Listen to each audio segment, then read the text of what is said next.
एक बंजारे ने अपनी आर्थिक तंगी के चलते भारी मन से अपनी सुंदर पत्नी को कुछ पैसों के बदले एक सेठ के पास कुछ समय के लिए छोड़ दिया। लेकिन जैसे ही रात हुई, सेठ ने महिला के साथ गलत इरादे से व्यवहार करना शुरू कर दिया। मगर इसके बाद जो कुछ हुआ वह बेहद हैरान कर देने वाला था। यह केवल एक घटना नहीं थी, बल्कि इसमें एक बड़ी सीख छुपी हुई है जो हमें इंसानियत और आत्मसम्मान के बारे में सोचने पर मजबूर कर देती है। तो दोस्तों, इस सच्ची कहानी को अंत तक जरूर सुनिए। यह न सिर्फ आपको भावुक कर देगी, बल्कि एक गहरी सोच भी दे दी जाएगी। वीडियो पसंद आए तो लाइक करें, चैनल को सब्सक्राइब करें और कमेंट में जय हिंद जय भारत जरूर लिखें। तो आइए इस कहानी की शुरुआत करते हैं। दोस्तों, बहुत समय पहले की बात है। भारत के एक छोटे से शहर में एक बंजारा अपनी सुंदर पत्नी के साथ रहता था। वह सीधा साधा, मेहनती और बेहद ईमानदार इंसान था। उसकी जिंदगी का सबसे बड़ा सपना था अपनी पत्नी को वह सब देना जो उसने कभी भी नहीं पाया, सुख, सम्मान और एक सुरक्षित जीवन। लेकिन गरीबी उसकी हर कोशिश पर पानी फेर देती थी। दिन भर की मेहनत के बाद भी पेट भर खाना मिल जाए, यही बहुत था। फिर एक दिन उसने ठान लिया, अब और नहीं। वह अपनी पत्नी के पास गया और कहा, अब मैं यहां और नहीं रहूंगा। इस शहर में सिर्फ दो हक हैं। चलो किसी बड़े शहर चलते हैं जहां मैं मेहनत करके कुछ बड़ा कर सकूं। तुम्हें हर वह खुशी दूंगा जिसके तुम हकदार हो। पत्नी ने उसकी आंखों में देखा। थकावट थी, लेकिन उम्मीद भी थी। उसने बिना कोई सवाल किए हां कह दी। अगले ही दिन दोनों एक नए जीवन की तलाश में सफर पर निकल पड़े। रास्ते भर वे दोनों सपनों की बातें करते रहे। एक छोटा सा घर जिसमें खिड़की से धूप आए, जहां हंसी हो, बच्चों की किलकारियां हो और एक दूसरे का साथ हो। लेकिन शायद किस्मत ने उनके लिए कुछ और ही तय कर रखा था। जब वे एक सुनसान रास्ते से गुजर रहे थे और शहर बस कुछ मील दूर था, तभी झाड़ियों से कुछ डाकू निकल आए। उनके पास कोई हथियार नहीं था, कोई बचाव का तरीका नहीं था। डाकुओं ने उन्हें घेर लिया और लूट लिया। पैसे, कपड़े, सामान, यहां तक कि खाने का छोटा थैला तक ले गए। डाकू हंसते हुए चले गए, लेकिन पीछे छोड़ गए दो बेबस इंसान जिनके पास अब कुछ नहीं था। बंजारा और उसकी पत्नी सड़क किनारे एक पेड़ के नीचे बैठ गए। थकान और दुहक उनकी आंखों में साफ दिख रहा था। वे शहर के इतने करीब थे, फिर भी सपनों से मीलों दूर। पत्नी की आंखों में आंसू थे। बंजारा उसका चेहरा देखता रहा। डर मत, कुछ ना कुछ जरूर होगा, उसने धीमे से कहा। उसकी आवाज में थरथराहट थी, पर विश्वास भी था। थोड़ी देर चलने के बाद उन्हें शहर के बाहर एक फकीर बैठा मिला। उसका चेहरा जैसे वर्षों की तपस्या से शांत था। बंजारा उसके पास गया, हाथ जोड़कर अपनी कहानी सुनाई। उसकी आंखों से आंसू बह निकले। फकीर बोला, बेटा, मेरे पास तो कुछ भी नहीं है, लेकिन मैं एक सेठ को जानता हूं। वह शहर का सबसे बड़ा साहूकार है। कभी कभी जरूरतमंदों की मदद कर देता है। तुम जाकर उससे मिलो। आशा की एक किरण लिए बंजारा अपनी पत्नी के साथ सेठ के घर गया। सेठ को देखते ही बंजारा ने विनम्रता से कहा, सेठ जी, हमें कुछ पैसों की जरूरत है। मैं मेहनत करूंगा, व्यापार करूंगा और आपका पैसा ब्याज सहित लौटा दूंगा। सेठ ने उनकी हालत देखी और फिर उसकी नजर पत्नी पर पड़ी। उसकी सुंदरता ने उसे मोहित कर लिया। वह चालाक था, अवसर को तुरंत समझ गया। पैसा तो मिल जाएगा, सेठ बोला, लेकिन बदले में कुछ गिरवी चाहिए। तुम्हारे पास क्या है? बंजारा चुप हो गया। कुछ देर सोचने के बाद भारी मन से बोला, मेरे पास कुछ नहीं है। अगर आप चाहे तो मेरी पत्नी को अमानत के रूप में रख लें, मैं जल्द पैसे लौटा दूंगा। सेठ की आंखों में वासना चमक उठी। उसने तुरंत हामी भर दी। बंजारे को पैसे देकर उसने उसकी पत्नी को अपने घर में रख लिया।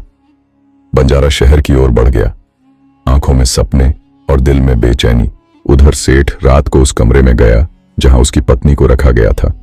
वह डर गई, सहमी हुई बोली, भगवान के लिए मुझसे दूर रहें, मैं यहां सिर्फ अमानत हूं। मेरे पति का भरोसा मत तोड़िए। सेठ हंसा और बोला, तुम जैसी औरत किसी गरीब बंजारे के पास क्यों हो? अब तुम्हारा भविष्य मेरे साथ है। उसकी पत्नी ने पूरे विश्वास और साहस से उसका विरोध किया। रात भर वह अपने सम्मान की रक्षा के लिए लड़ती रही। 2 महीने बाद बंजारा काफी पैसे इकट्ठा कर चुका था। वह सीधा सेठ के घर पहुंचा। चेहरे पर आत्मविश्वास था, दिल में बेताबी। सेठ जी, लीजिए आपकी पूरी रकम। ब्याज सहित अब मेरी पत्नी को लौटा दीजिए। सेठ ने गहरी सांस ली और बिना आंख मिलाए कहा, भाई, तुम्हारी पत्नी 2 महीने पहले बीमार हो गई थी। मैंने इलाज करवाया, पर वो नहीं बच सकी। उसका देहांत हो गया। बंजारा वहीं गिर पड़ा, जैसे उसकी दुनिया उजड़ गई हो। उसने अपनी आंखें बंद की और जमीन की ओर देखा, जैसे वहां कोई जवाब हो। कुछ समय बाद आंसू पोंछते हुए वह उठा और कहा, शायद यही मेरी किस्मत थी। अगर वह मेरे साथ होती तो भी शायद यह हो ही जाता। लेकिन सेठ जी, यह लीजिए आपकी पूरी रकम, ताकि मैं खुद से कह सकूं कि मैंने अपना कर्ज चुकाया और अपनी पत्नी को गिरवी रखने के कलंक से मुक्त कर दिया। सेठ की आंखें झुक गईं। बंजारा उसके सामने खड़ा था, आंखों में उम्मीद, मन में दर्द और हाथों में वह मेहनत की कमाई जो उसने अपनी पत्नी को छुड़ाने के लिए जुटाई थी। सेठ ने धीरे से कहा, नहीं भाई, जब मैं तुम्हारी अमानत यानी तुम्हारी पत्नी को ही तुम्हें नहीं लौटा सका, तो फिर मुझ में यह हक कहां कि मैं तुमसे पैसे लूं। बंजारा बार बार कहता रहा, सेठ जी, यह मेरी जिम्मेदारी है। मैंने समय पर पैसे नहीं दिए, गलती मेरी थी। कृपा करके पैसे रख लीजिए। पर सेठ टस से मस नहीं हुआ। उसका चेहरा भावहीन था, लेकिन आंखों में एक अलग ही चालाकी झलक रही थी। हार कर बंजारा भारी मन से वहां से चल पड़ा। उसकी आत्मा बोझिल थी, जैसे कोई अधूरा वादा उसे भीतर ही भीतर खा रहा हो। रास्ते में वह फिर पहुंचा उस पुराने चबूतरे पर, जहां हमेशा की तरह फकीर बाबा ध्यान मग्न अवस्था में बैठे थे। जैसे ही बंजारा उनके पास पहुंचा और चुपचाप बैठ गया, बाबा ने आंखें खोल दी। आ गया बेटा, चेहरा क्यों उतरा है, क्या बात है? फकीर ने स्नेह भरे स्वर में पूछा।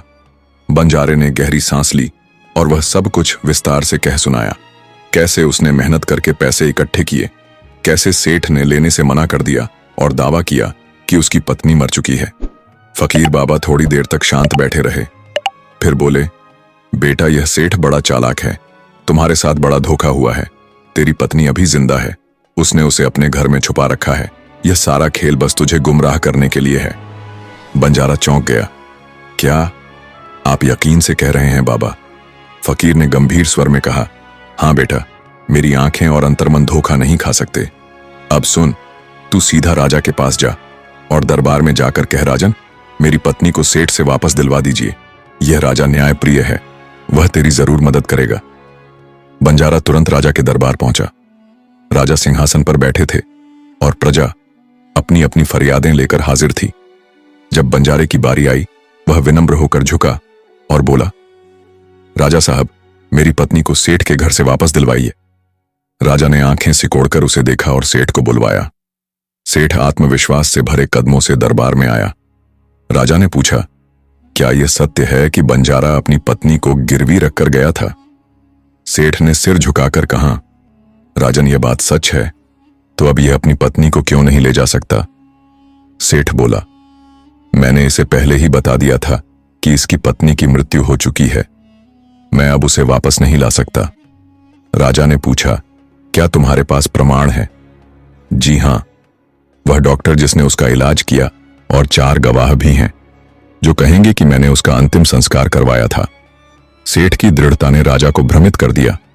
राजा ने बंजारे से कहा, यदि तेरी पत्नी जीवित होती तो हम अवश्य उसे लौटा देते, लेकिन अब हमारे पास कोई प्रमाण नहीं है, हम विवश हैं। बंजारा फिर से फकीर बाबा के पास पहुंचा और सब कुछ बता दिया। फकीर बाबा ने गुस्से में कहा, राजा तो मूर्ख निकला, आंख बंद करके सेठ की बातों पर विश्वास कर लिया।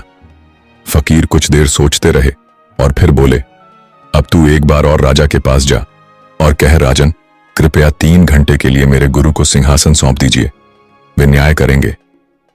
अगले दिन बंजारा फिर दरबार पहुंचा। जब उसकी बारी आई तो उसने शांत लेकिन आत्मविश्वास से कहा, राजा साहब, मेरी आपसे विनती है, कृपया मेरे गुरु फकीर बाबा को 3 घंटे के लिए सिंहासन पर बैठने दीजिए। मैं चाहता हूं कि निर्णय वही करें। दरबार में हलचल मच गई, लेकिन राजा न्यायप्रिय थे। उन्होंने थोड़ी देर सोचा और बोले, यदि इससे न्याय संभव हो तो मैं तैयार हूं। राजा ने सिंहासन छोड़ा और फकीर बाबा को आदर पूर्वक उस पर बिठाया गया। फकीर बाबा ने पूरे दरबार पर एक दृष्टि डाली। उनकी आंखों में गंभीरता और आत्मविश्वास की चमक थी। उन्होंने सेठ को बुलवाया और प्रश्न किया, क्या तुमने कहा था कि बंजारे की पत्नी मर चुकी है? सेठ ने कहा, हां। क्या तुम्हारे पास प्रमाण है? सेठ बोला, जी हां, डॉक्टर और 4 गवाह हैं। फकीर ने डॉक्टर को बुलवाया। एक बूढ़ा कांपते हाथों वाला डॉक्टर दरबार में आया। फकीर ने पूछा, क्या तुमने बंजारे की पत्नी का इलाज किया था? डॉक्टर बोला, जी नहीं, मैं तो सिर्फ दवा देता था, मरीज को कभी नहीं देखा। फकीर की आंखों में तीव्रता आ गई। तो फिर तुम कैसे कह सकते हो कि वो दवा उसी के लिए थी? क्या यह संभव नहीं कि यह सब एक षड्यंत्र हो, कोई धोखा? डॉक्टर चुप हो गया। उसके होंठ कांपने लगे। डॉक्टर का चेहरा अचानक सफेद पड़ गया, गला सूख गया, होंठ थरथराने लगे। कांपती आवाज में बोला, मैंने उसे दवा दी थी, लेकिन यह झूठ है कि मैंने उसे जहर दिया। फकीर की आंखों में क्रोध की लपटें जल उठीं। उन्होंने ऊंचे स्वर में कहा, तूने अपने कर्तव्य में लापरवाही की है, एक मासूम की जान खतरे में डाल दी। यह केवल लापरवाही नहीं, यह विश्वासघात है। मैं तुम्हें 50 कूड़े मारने और मुंह काला कर पूरे शहर में घुमाने का आदेश देता हूं। डॉक्टर घबरा गया। उसके घुटने जवाब दे गए और वह फकीर के चरणों में गिर पड़ा। बिलखते हुए बोला, माफ कर दीजिए बाबा, सच्चाई यह है कि मैंने उस औरत का इलाज किया ही नहीं। सेठ ने मुझे हजारों रुपए दिए और कहा कि अगर पूछताछ हो तो झूठ बोल देना। मैंने लालच में आकर झूठ बोला। दरबार में सन्नाटा छा गया। हर चेहरा चौंका हुआ था। फकीर ने शांति से कहा, कम से कम तूने सच बोलने की हिम्मत की। झूठ बोलने के अपराध में तुम्हें 10 कोड़े मारने की सजा सुनाई जाती है। तुरंत आदेश का पालन हुआ। हर कोड़ा डॉक्टर के गुनाहों पर पड़ता और उसकी चीखें दरबार की दीवारों से टकराकर सबके दिलों तक पहुंचती। गवाहों की आंखें चौड़ी हो गईं। ये वही 4 लोग थे जिन्होंने गवाही दी थी। दरबार में लाई गई। उसके कपड़े फटे हुए थे, आंखों में भय था। जैसे ही बंजारा उसे देखता है, उसकी आंखों से आंसू बहने लगते हैं। वह दौड़कर अपनी पत्नी को गले से लगा लेता है। वहां खड़े हर इंसान की आंखें नम हो जाती हैं। फकीर ने आदेश सुनाया, सेठ को झूठ बोलने, महिला को बंदी बनाने और एक निर्दोष को फंसाने के अपराध में 5 महीने की सजा दी जाती है। गवाही में झूठ बोलने वाले 4 गवाहों को कोड़े मारे जाएं और बंजारे को उसकी पत्नी के साथ सम्मानपूर्वक उसके घर भेजा जाए। राजा की आंखें भी शर्म से झुक गईं।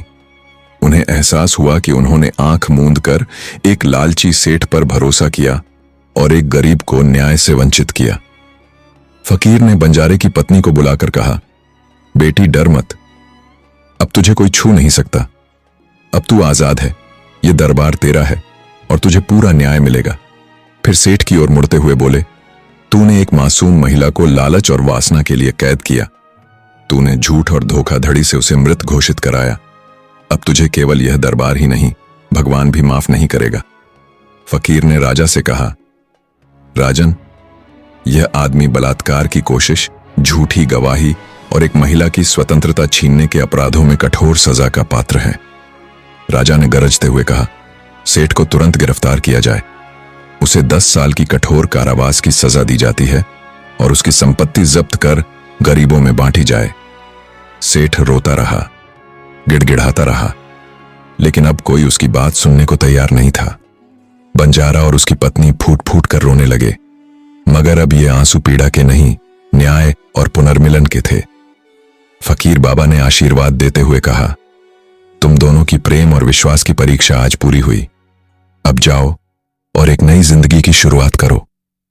राजा ने विनम्र स्वर में कहा, आपने इंसाफ की मिसाल कायम कर दी है।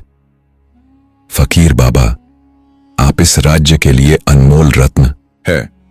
फकीर मुस्कुराए और बोले, राजन, याद रखो मेरी 3 बातें। एक, पत्नी को बीमारी में अकेला मत छोड़ो। विवाह का अर्थ केवल साथ जीना नहीं, साथ निभाना भी है। 2, पत्नी को किसी भी गैर मर्द के साथ अकेले मत छोड़ो, चाहे वह तुम्हारा कितना भी करीबी क्यों ना हो। विश्वास अब बहुत नाजुक हो चुका है। 3, अगर पत्नी पर कोई झूठा आरोप लगे तो उसका साथ दो। वह अपने मायके से ससुराल तुम्हारे भरोसे आई है। यदि तुम ही साथ छोड़ दोगे तो दुनिया उसे कुचल देगी। यही एक सच्चे पति का धर्म है। दोस्तों, इस कहानी से हमें एक महत्वपूर्ण सीख मिलती है। कि झूठ चाहे जितना भी शक्तिशाली क्यों ना हो, एक दिन सच के सामने हार जाता है। ताकत और लालच किसी भी इंसान का असली चेहरा उजागर कर देता है। अगर आपको यह कहानी प्रेरणादायक लगी हो तो इसे लाइक करें, चैनल को सब्सक्राइब करें और नीचे कमेंट में अपनी राय जरूर दें। फिर मिलेंगे एक नई सत्य, सामाजिक और प्रेरक कहानी के साथ।